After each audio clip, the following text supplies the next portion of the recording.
What's up, team? Welcome to the video. Good morning. Today I want to talk about a question I've been getting a lot recently related to the app, or related to how I set up macros, basically how the equations in the app set up macros, which is a carb cycling approach. And the question is, why are my protein and my fats higher on rest day than they are on training day? Like, that doesn't seem to make sense. Shouldn't we have more calories? Shouldn't we have more protein, carbs, and fats on days we work out? Here's the logic. So first, you can set protein, carbs, fats, calories equal every single day, training or rest day, whether your goal is fat loss or muscle gain, and probably get very comparable results. Okay? Here is why I like to make these small tweaks.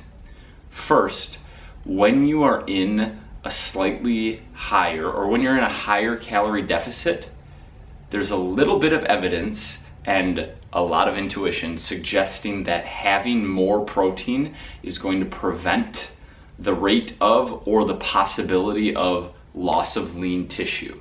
So I err on the side of setting protein a little bit higher on rest days because calories are lower on rest days. Okay?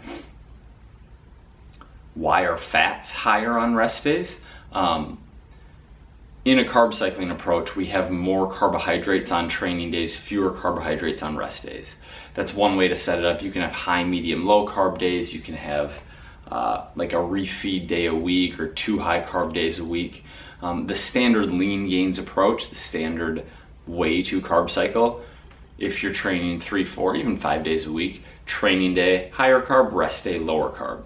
Now, when we have higher carbs one day, lower carbs the other day, and we want total weekly dietary fat intake to be in a certain place, in a certain range, we need to have higher fat on the days we have lower carbs to keep calories where we want them on our rest days, and to keep total average fat, or total fat for the week, in a certain place. So that's why fats are higher on rest days than they are on training days. Now, some people might be like, well, why are we doing any of this? Like, why don't you just set equal protein, carbs, fats every single day? One, I like the addition, especially when you're in a calorie deficit, and especially if you don't have a ton of calories to play with. Like, if you're a 6'5", 250 dude in a calorie deficit, you have more calories to play with. But most of the human population doesn't. And what a higher carb, lower fat day and a higher fat, lower carb day does is opens up our options for various food types. It's hard to fit avocado, it's hard to fit bacon, it's hard to fit certain foods in if you had protein, carbs, fats every day. Those higher fat foods fit in much more nicely on rest days or on higher fat days.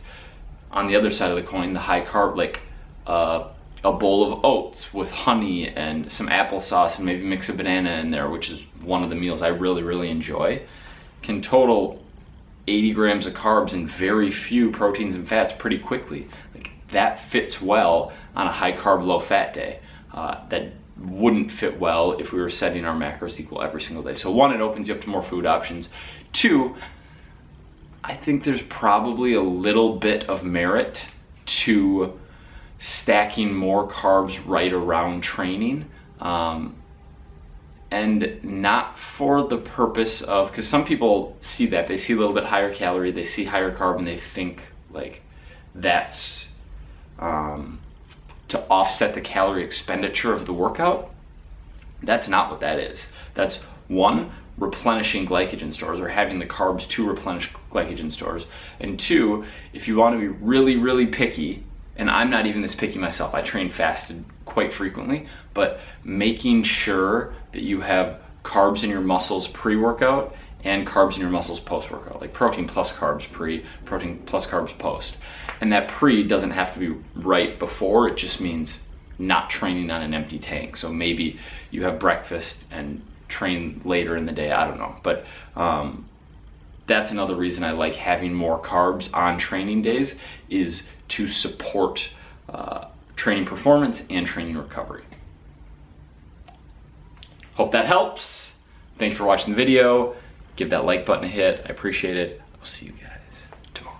I actually forgot one of my reasons. Higher protein on rest days when calories are lower, I have found lets people eat more, lets people feel like they're getting more full protein, helps blunt hunger. So it's hard to overeat when you're eating a lot of protein. So that's another reason I like high protein on rest days.